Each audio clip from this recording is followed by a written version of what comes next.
আমি বেরিয়ে পড়লাম আমার জীবনের প্রথম সোলো ইন্টারন্যাশনাল ট্রিপে। যাচ্ছি মালয়েশিয়া। মালয়েশিয়াতে আমি ঘুরে দেখব দারুণ কয়েকটা জায়গা, ট্রাভেল করব প্লেন, বাস, ট্রেন, ফেরি আর ফুনিকুলারে। আমার মালয়েশিয়ার ভিডিওগুলো হতে চলেছে ভীষণ ইনফরমেটিভ, আর এই ভিডিওগুলোর মাধ্যমে আপনারা সব রকম ইনফরমেশন পাবেন। আজকের ভিডিওতে আমি সব রকম তথ্য দেব, যা দেখলেই আপনারা অনায়াসে আপনাদের মালয়েশিয়া ট্রিপ প্ল্যান করে ফেলতে পারবেন। তাহলে চলুন শুরু করা যাক আজকের ভিডিও। ঠিক রাত 9টায় আমি বাড়ি থেকে বেরিয়ে পড়লাম কলকাতা ইন্টারন্যাশনাল এয়ারপোর্টের উদ্দেশ্যে। তবে এয়ারপোর্ট পৌঁছানোর আগে আপনাদেরকে বলে দিই এই ভিডিওর মাধ্যমে আপনারা কি কি ইনফরমেশন পাবেন। এসে পৌঁছে গেলাম কলকাতা আন্তর্জাতিক বিমানবন্দরে, আর এয়ার এশিয়ার ব্যাগেজ ড্রপ কাউন্টারে আমার চেক ইন ব্যাগেজটা ড্রপ করে দিলাম। এয়ার এশিয়ার আমার টিকিটের সাথে চেক ইন ব্যাগেজ কিন্তু ছিল না, এটা আমি আলাদা করে বুক করেছি, যার খরচা আমি ভিডিওয় পরে বলেছি। এখন বাজে 10টা 30 আর আমার ইমিগ্রেশন আর সিকিউরিটি দুটোই হয়ে গেছে। এখন গেট নাম্বার 9-এর সামনে ওয়েট করছি। ইমিগ্রেশনে খুব একটা কিছু জিজ্ঞেস করেনি, নাম জিজ্ঞেস করলো, এখানে আমার কি প্রফেশন ইন্ডিয়াতে সেটা জিজ্ঞেস করলো, কেন যাচ্ছি জিজ্ঞেস করলো, কতদিনের জন্য যাচ্ছি জিজ্ঞেস করলো, করে স্ট্যাম্প করে ছেড়ে দিল। এবার আপনাদের আমার মালয়েশিয়ার ট্রিপের ব্যাপারটা বলে দিই। আমি কলকাতা থেকে মালয়েশিয়া যাচ্ছি, আমি একা যাচ্ছি, অনিন্দিতা, গোগল আর টিনটিন যাচ্ছে না আমার সাথে। এবার আমি ওখানে কুয়ালালামপুর তো যাবই, আজকেই যাচ্ছি, ওখানে দুদিন থাকবো, ঘুরবো, তারপরে দুখানা ওয়ার্ল্ড হেরিটেজ সাইটে যাব, ওখানে ট্রেনে করে ঘুরবো, ফেরিতে ঘুরবো, বাসে করে ঘুরবো, আর প্লেনে তো যাচ্ছি। তো এই সব ভিডিও আসবে আমার চ্যানেলে, আর এই ট্রিপটা খুবই এনজয়েবল, খুবই এক্সাইটিং হতে চলেছে। ভিডিওগুলো দেখতে থাকুন। আর এবার আপনাদের মালয়েশিয়ার ভিসার ব্যাপারটা বলে দিই। এখন কিন্তু ভারতীয়দের জন্য মালয়েশিয়া যাওয়ার জন্য কোনো ভিসা লাগে না, তবে হ্যাঁ, মালয়েশিয়া যাওয়ার আগে 3 দিনের মধ্যে MDAC ফিল আপ করতে হয়। MDAC তার মানে মালয়েশিয়ার ডিজিটাল অ্যারাইভাল কার্ড, সেটা ফিল আপ করতে হয়। সেই ফিল আপ করার লিঙ্কটা আমি ডেসক্রিপশন বক্সে দিয়ে দিলাম। ওটা নর্মাল একটা প্রসিজিওর, যেখানে নাম, আমার ডেট অফ বার্থ, পাসপোর্টের ভ্যালিডিটি কতদিন, পাসপোর্ট নাম্বার, মালয়েশিয়ায় কবে যাচ্ছি, মালয়েশিয়া থেকে কবে বেরোচ্ছি, আর মালয়েশিয়ায় কোথায় যাচ্ছি, এই জিনিসগুলো দিয়ে জাস্ট সাবমিট করতে হয়। তারপরে মালয়েশিয়ার ডিজিটাল অ্যারাইভাল কার্ড অথবা MDACটাকে ডাউনলোড করে প্রিন্ট আউট করে নিয়ে আসতে হয়। আমি প্রিন্ট আউটও এনেছি আর সফট কপিও এনেছি, কোনোটাই এখানে দেখতে চাইনি, হয়তো কুয়ালালামপুর গেলে দেখতে চাইবে। এবার আপনাদের ফ্লাইটের ব্যাপারটা বলে দিই। কলকাতা থেকে কিন্তু কুয়ালালামপুরের জন্য বেশ কয়েকটা ফ্লাইট আছে, যেরকম মালয়েশিয়ান এয়ারলাইন্স আছে, এয়ার এশিয়া আছে। আমি যাচ্ছি এয়ার এশিয়াতে, কারণ এয়ার এশিয়া হচ্ছে বাজেট এয়ারলাইন্স, তো আমার এই টিকিটটা সবথেকে সস্তা পড়েছে। এয়ার এশিয়াতে মনে রাখবেন শুধু কিন্তু cabin baggage allowed, 7 KG cabin baggage টিকিটের মধ্যে ধরা থাকে। এবার যদি আপনি চেক ইন ব্যাগেজ কিনতে চান তাহলে আপনাকে আলাদা করে পারচেস করতে হবে। আমি যেরকম 20 কেজি চেক ইন ব্যাগেজ কিনেছি, সেটা 560 টাকার মতো পড়েছে, আর সব মিলিয়ে আমার টিকিটের প্রাইস পড়েছে 10,613 টাকা। মেক মাই ট্রিপ থেকে আমার যাওয়ার প্লেনের টিকিট বুক করার সময় আমি টাটা AIG ট্রাভেল ইন্স্যুরেন্স বুক করেছিলাম। 6 দিনের জন্য আমাকে প্রিমিয়াম দিতে হয়েছিল 492 ইন্ডিয়ান রুপিস। এর মধ্যে মেডিকেল এক্সপেন্স, অ্যাক্সিডেন্ট আর ইলনেসের জন্য 2,50,000 USDর কাভারেজ ছিল। এখন ঘড়িতে সময় হয়েছে রাত 12টা 45, আর আমাদের প্লেন এসে কলকাতায় নামলো। সময় হয়েছে 1টা 10, আর আমাদের বোর্ডিং শুরু হলো। দারুণ এক্সাইটিং লাগছে জীবনের প্রথম সোলো ইন্টারন্যাশনাল ট্রিপে যাচ্ছি বলে। এখনই মনে মনে ঠিক করে ফেললাম এরকম ট্রিপ আরও হবে। প্লেন এসে দাঁড়ালো রানওয়েতে, যেখান থেকে আমাদের প্লেন আকাশের দিকে দৌড়ানো শুরু করবে। আর কয়েক মিনিট পরেই আমাদের প্লেনের রানওয়ে ধরে দৌড় শুরু হয়ে গেল, আর দেখতে দেখতে মাটি ছেড়ে আকাশে উড়ে গেল। পেছনে পড়ে রইল আমার শহর কলকাতা। রাতে কলকাতা শহর আকাশ থেকে দারুণ দেখতে লাগছিল, মনে হচ্ছিল অনেক তারা যেন একসাথে ঝলমল করছে। এ এক অসাধারণ দৃশ্য। এরপর আর কিছুই করার নেই, তাই একটু ঘুমানোর চেষ্টা করলাম।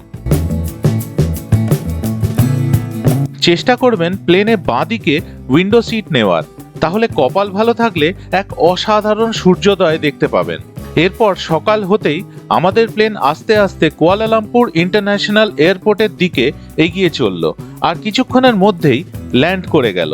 এবার আমার এয়ার এশিয়া ফ্লাইটের এক্সপিরিয়েন্সের ব্যাপারে আপনাদের বলে দিই। লেগ স্পেস ভীষণ কম, সিটে গদি ছিল নামেই মাত্র।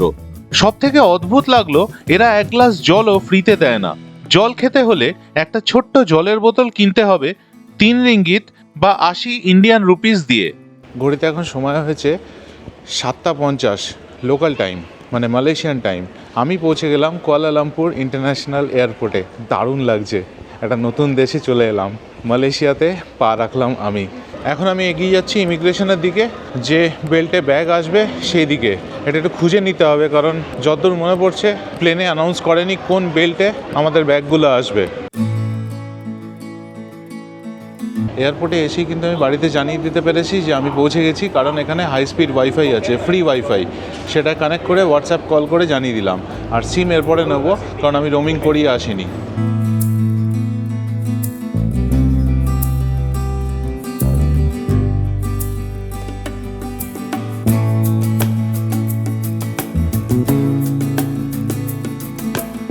ইমিগ্রেশন হয়ে গেল, বিশেষ কিছু জিজ্ঞেস করেনি। কতদিন থাকবেন, কোথায় কোথায় যাবেন, কোন হোটেলে থাকছেন, ফ্লাইট টিকিট দেখতে চাইলো, ফেরার ফ্লাইট টিকিটটা।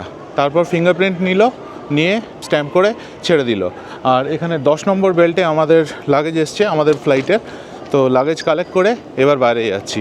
দারুণ অভিজ্ঞতা, খুব সুন্দর লাগছে। এবার আপনাদের সিমের ব্যাপারটা বলে দিই। এখানে বেশ কয়েকটা অপারেটর আছে যেখান থেকে আপনারা সিম নিতে পারেন। আমি সেলকম ডিজি বলে একটা অপারেটর থেকে সিম নিলাম। পাসপোর্টটা লাগলো শুধু সিম কার্ড নেওয়ার জন্য, আর ইনস্ট্যান্ট অ্যাক্টিভেশন। আর আমার প্ল্যানটা হচ্ছে 35 রিঙ্গিত ফর 10 ডেজ। এতে 100 জিবি ফ্রি আছে আর আনলিমিটেড লোকাল কলস। আর ইন্ডিয়াতে কল করতে হলে কিছু রিচার্জ করতে হবে, কিন্তু আমার ইন্ডিয়াতে কল করার জন্য আলাদা করে কোনো টাকা লাগবে না, কারণ হোয়াটসঅ্যাপ কলেই যথেষ্ট। 6 দিন আমি এখানে থাকবো, তার মধ্যে 100 জিবি শেষ করা মানে ইম্পসিবল ব্যাপার। তো খুব ভালো প্ল্যান পেয়েছি। তো আপনারা এখানে এলে এইভাবে সিম নিয়ে নিতে পারেন। এখন সময় হয়েছে 8:56 আর আমার পেয়েছে ভীষণ খিদে। তো এখানে কিছু একটা খেয়ে নিতে হবে। চারিদিকে খাওয়ার দোকান, সেই দেখে খিদেটা আরও বেড়ে যাচ্ছে। এবার আপনাদের মালয়েশিয়ার কারেন্সির ব্যাপারটা বলে দিই। এখানকার কারেন্সি হচ্ছে মালয়েশিয়ান রিঙ্গিত। 1 মালয়েশিয়ান রিঙ্গিত হচ্ছে আমাদের ভারতীয় টাকায় 22 টাকা 46 পয়সা। আর এখানে এসেও আপনারা কারেন্সি এক্সচেঞ্জ করতে পারেন, তবে এয়ারপোর্টে করলে যেরকম আপনারা জানেন যে এয়ারপোর্টে করলে একটু রেটটা কম পাওয়া যায়। আমি কলকাতা থেকেই করিয়ে এনেছিলাম কারেন্সি এক্সচেঞ্জ। সল্টলেক সেক্টর 5-এ টিসিএস এর অফিসের ঠিক উল্টো দিকে জেনিথ ফরেক্স এর অফিস থেকে আমি কারেন্সি এক্সচেঞ্জ করেছি। কন্ট্যাক্ট ডিটেলস আমি ডেসক্রিপশন বক্সে দিয়ে দিলাম। প্রথমেই ভেন্ডিং মেশিন থেকে ট্রেনের টিকিটটা কেটে নিলাম নিজের ক্রেডিট কার্ড দিয়ে। এখানে দুটো ট্রেন আছে, KLIA এক্সপ্রেস আর KLIA ট্রানজিট। KLIA এক্সপ্রেসটা ডাইরেক্ট KL সেন্ট্রাল চলে যায়, আর KLIA ট্রানজিটটা KL সেন্ট্রাল পৌঁছানোর আগে কয়েকটা স্টেশনে থামে। KLIA এক্সপ্রেসের টিকিট প্রাইসটা বেশি আর KLIA ট্রানজিটের টিকিট প্রাইস একটু কম, কিন্তু আমি যখন টিকিট কাটলাম তখন শুধু KLIA এক্সপ্রেসের টিকিট দিচ্ছিল। তো আমার পড়লো 55 রিঙ্গিত এখান থেকে KL সেন্ট্রাল, যেটা কুয়ালালামপুর সেন্ট্রাল স্টেশন। মালয়েশিয়াতে প্রথম ট্রেনের দর্শন পেলাম। এই যে ট্রেনটা এসে দাঁড়ালো, এটা হলো KLIA ট্রানজিট। তবে আমি এটায় যাব না, কারণ এটা KL সেন্ট্রাল স্টেশন পৌঁছানোর আগে আরও 3টে স্টেশনে দাঁড়াবে। আমি যাব KLIA এক্সপ্রেসে, যেটা আসবে এই প্ল্যাটফর্মে। আমি উঠে পড়েছি ট্রেনে। দারুণ অভিজ্ঞতা, দারুণ অসাধারণ ট্রেন। এখানে কোনো সিট নাম্বার নেই, আমাদের লোকাল ট্রেনের মতো যেখানে ফাঁকা আছে সেখানে বসে পড়ুন। আর লাগেজ রাখার আলাদা জায়গা আছে, একবার দেখিয়ে দিই চলুন। এই হচ্ছে লাগেজ রাখার জায়গা, ওইখানে লাগেজটা রয়েছে। কুয়ালালামপুর ইন্টারন্যাশনাল এয়ারপোর্ট কিন্তু কুয়ালালামপুর শহরের থেকে দূরে। তো এই ট্রেনে করে আমরা কুয়ালালামপুর শহরের মধ্যে যাব, আর একটু পরে কুয়ালালামপুর শহরের দৃশ্য আমার চোখের সামনে আসতে শুরু করবে। আর বাইরেটা দেখুন কি সুন্দর, কি অসাধারণ, ওফ, দুর্ধর্ষ দুর্ধর্ষ, ভাবা যায় না, কি দারুণ দেখুন, অসাধারণ অভিজ্ঞতা, অসাধারণ। আমি 2 বছর কর্মসূত্রে ইউরোপে ছিলাম, সুইজারল্যান্ডে। সেই দিনগুলো মনে পড়ে যাচ্ছে, দারুণ লাগছে। কি স্মুথ ট্রেন জার্নি হতে পারে সেটা এইখানে এসে বুঝতে পারছি। ওফ, অসাধারণ। আর চারপাশটা দেখুন। প্রথমেই যেটা চোখে পড়লো সেটা হচ্ছে রেল লাইনের পাশগুলো দেখুন, একটা নোংরা নেই, আবর্জনা নেই, কি অসাধারণ দেখুন, পরিষ্কার পরিচ্ছন্ন চারিপাশটা। ট্রেনটা দেখুন খালি, কি অদ্ভুত, চারিদিকে পরিষ্কার দেখুন। আচ্ছা, আপনারা কিন্তু এয়ারপোর্ট থেকে আমি যেরকম ট্রেনে এলাম, এছাড়াও আপনারা গাড়ি বা বাসেও আসতে পারেন। বাসে খরচাটা অনেকটাই কম, কিন্তু সময়টা অনেকটা বেশি লাগবে, আর গাড়িতে খরচাটা অনেকটা বেশি হবে। চলে এসেছি কেএল সেন্ট্রাল স্টেশনে। আর কি স্টেশন, বাপরে বাপ! উপর দিয়ে ট্রেন যাচ্ছে, নিচ দিয়ে ট্রেন যাচ্ছে, খুব ভালোভাবে চলে এলাম এখানে। এবার এখানে কিছু খাওয়া দাওয়া করতে হবে, কারণ আমার এয়ারপোর্টের দামটা একটু বেশি মনে হলো, তাই ওখানে ব্রেকফাস্ট করলাম না। এখানে একটু ঘুরে দেখি, কিছু যদি পাই খেয়ে নেবো এখানে। আর ওয়েদার কিন্তু খুব ভালো, দারুণ ওয়েদার, বেশ ঠান্ডা ঠান্ডা হাওয়া দিচ্ছে। অবশ্য আমি বাইরে বেরোয়নি, এখানে এসি বলে বোধহয় ঠান্ডা লাগছে। আর হ্যাঁ, একটা ইম্পর্ট্যান্ট কথা হচ্ছে যে টিকিটটা আপনারা কাটবেন যখন আপনারা এখানে আসবেন, ট্রেনের এই টিকিটটা কিন্তু রেখে দেবেন, কারণ এটা একটা কিউআর কোড আছে যেটা আপনাকে ঢোকার সময় স্ক্যান করতে হবে, আবার বেরোনোর সময়ও স্ক্যান করতে হবে। ওই দেখুন ওপর দিয়ে ট্রেন যাচ্ছে, আর আমরা কিন্তু গ্রাউন্ড ফ্লোরে আছি, আর আমি নামলাম নিচের ফ্লোরে। মানে আমি একতলা নিচে নামলাম, তারপরে গ্রাউন্ড ফ্লোরে উঠলাম, এখন দোতলা দিয়ে আবার ট্রেন যাচ্ছে। ভাবুন, দারুণ অভিজ্ঞতা। কেএল সেন্ট্রাল স্টেশনে ম্যাকডোনাল্ডসে চলে এসেছি, এখানে একটা বার্গার খেয়ে নিচ্ছি। চিকেন বার্গার নিলাম, আমার পড়লো 12 রিঙ্গিত। আমার ব্রেকফাস্ট হয়ে গেল। এবার আমি যাচ্ছি মোনোরেল ধরতে। আমি যাব বুকিট বিনটাং, সেখানে আমি হস্টেল বুক করেছি, কিন্তু এখন আমি চেক ইন করতে পারবো না। চেক ইন টাইম হচ্ছে দুপুর 3টে। আমি লাগেজটা রেখে দেবো, রেখে আমি ঘুরতে বেরোবো। আর এখানে কিন্তু অসাধারণ লাগছে এসে। এতক্ষণ ট্রেনে ট্রাভেল করলাম, এবার মোনোরেল ধরবো। আর এখানে এসে মনে হচ্ছে যেন নিজে অনেক কিছু শিখছি, অনেক কিছু জানছি। এত অ্যাডভান্সড, দুর্দান্ত লাগছে। এখান থেকে ওপরে গিয়ে মোনোরেল ধরতে হবে। আমার কি অভিজ্ঞতা হচ্ছে সেটা আপনাদের সাথে আমি শেয়ার করব। চলুন। স্টেশনটা কত বড় খালি ভাবুন, চারিদিকে দোকান, আবার এখানে বোধহয় একটা শপিং মলও আছে, একবার দেখে আসি। চলুন। কোথায় চলে এসেছি দেখুন, একটু আগে স্টেশনে ছিলাম, কেএল সেন্ট্রাল স্টেশনে, আর ঠিক এই পাশটায় দেখুন এত বড় শপিং মল। আমার সন্দেহ হলো এত দোকানপাট দেখে। এ পাশটায় এলাম যখন, দেখুন কতগুলো ফ্লোর, কি বানিয়েছে বলুন তো, চারিদিকে এরকম এত বড় বড় কনস্ট্রাকশন, এত সুন্দর, ওয়েল ডিজাইন, কি সুন্দর, অসাধারণ অসাধারণ। আমি এত দোকানপাট দেখতে দেখতে না এই দিকটায় চলে এসেছি, আমাকে যেতে হতো ওই দিকটায় মোনোরেল ধরতে। চলুন, দেরি হয়ে যাচ্ছে। এই যে উঠে এসে আবার এইখান দিয়ে নামতে হবে মোনোরেল ধরার জন্য। আমি এবার ভেন্ডিং মেশিন থেকে টিকিট কাটলাম। দেখুন, প্রথমে ইংলিশ সিলেক্ট করলাম, তারপরে আমি কিসে যাব, মোনোরেল, তারপরে কোথায় যাব, বুকিট বিনটাং। এখানে 2.5 রিঙ্গিত আমার খরচা পড়বে ফর ওয়ান সিঙ্গেল জার্নি। এইখানে আমি 1 রিঙ্গিত দুটো নোট দিলাম, এখানে 50 সেন্টস দিলাম, 10 সেন্টস করে 5টা কয়েন এখানে ফেললাম। আর তারপরে এইখান থেকে আমার টোকেন বেরোলো, এইটা হচ্ছে টোকেন। এই হলো কুয়ালালামপুর শহরের মোনোরেল। আমি উঠলাম কেএল সেন্ট্রাল থেকে, আর 4টে স্টেশন পর বুকিট বিনটাংয়ে গিয়ে আমি নামবো। আর এই হচ্ছে মোনোরেল। কুয়ালালামপুর শহরের প্রথম দৃশ্য দেখলাম, দারুণ লাগছে।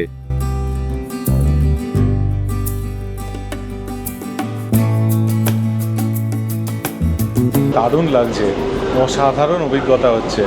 প্রথম দিনই কুয়ালালামপুরে এসে এই এত রকম ট্রান্সপোর্টেশন সিস্টেম চড়ছি, দারুণ লাগছে। একটা আলাদা লেভেলের আনন্দ হচ্ছে। আপনাদের কীরকম লাগছে প্লিজ কমেন্ট করে জানাবেন।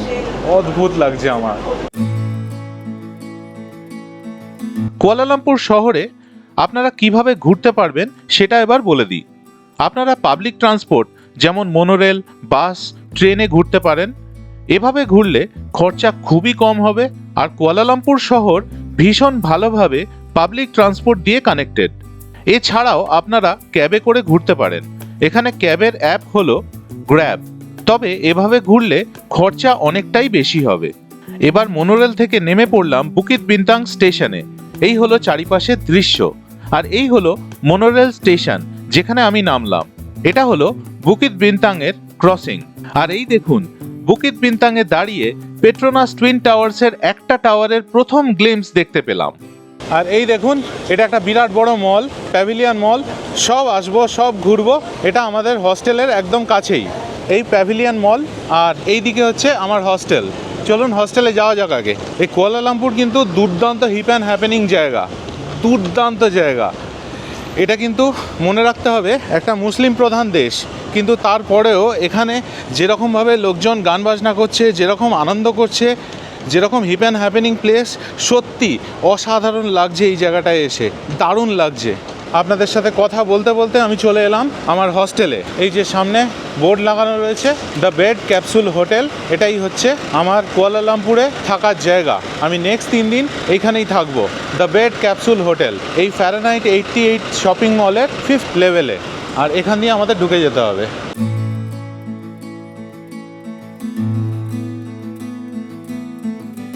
এখন এসে গেছি আমার হস্টেলে, দ্য বেড। এটা হচ্ছে ফ্যারানাইট 88 মলের 5th লেভেলে। এটা হচ্ছে রিসেপশন।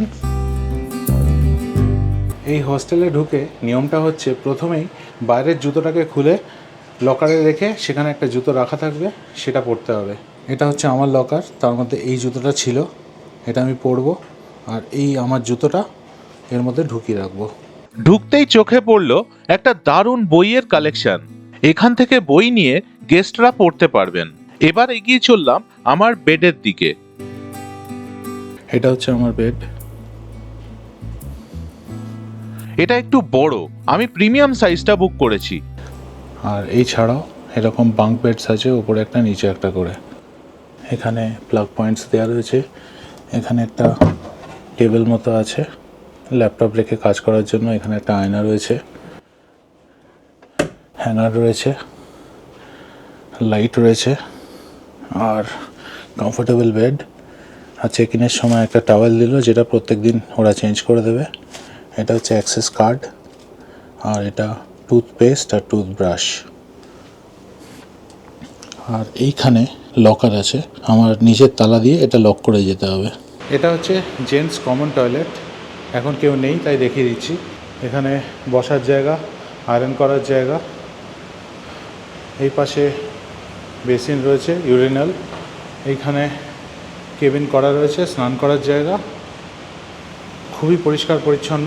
এটা হচ্ছে আমাদের হস্টেলের সুইমিং পুল। এটা টাইমিং হচ্ছে সকাল 8টা থেকে রাত 8টা। আর এখান থেকে ভিউটা দেখুন, ওফ, চারিপাশে এরকম বড় বড় টাওয়ার আর মাঝখানে সুইমিং পুল। কিন্তু আনফর্চুনেটলি আমার যা প্যাক শিডিউল, আমি একদিনও নামতে পারবো না। আরও আছে মাইক্রোওয়েভ ওভেন আর টোস্টার। বাঁদিকে জলের ব্যবস্থা আছে, গরম, ঠান্ডা এবং নর্মাল ওয়াটার।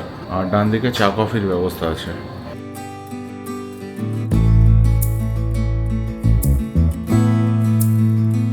এই হস্টেলে কিন্তু আমার ব্রেকফাস্ট ইনক্লুডেড আছে। আর এই লোকেশনে মানে বুকিট বেন্টাঙে যদি আমি কোনো হোটেল নিতাম তাহলে আমার পার নাইট অনেক কস্টলি হয়ে যেত, সেটা এখানে আমার অনেক সস্তায় হয়ে গেল। আর হোস্টেল তো অসাধারণ, সেটা দেখলেনই। তো আমার হোস্টেল বেছে নেওয়ার এটাই কারণ যে আমি সিটি সেন্টারে একদম প্রাইম স্পটে থাকবো এবং কম খরচায়। যেহেতু এবার আমি একা এসেছি, তো আমার হোস্টেলে খুব একটা অসুবিধা হলো না। এখানে 2 রকম ডরমেটরি আছে, মহিলাদের জন্য ফিমেল ডরমেটরি আর মিক্সড ডরমেটরি। আমি মিক্সড ডরমেটরিতে নিয়েছি। এছাড়াও রুম আছে, সেগুলো আরেকটু বেশি কস্টলি এবং তারও কিন্তু শেয়ার্ড বাথরুম।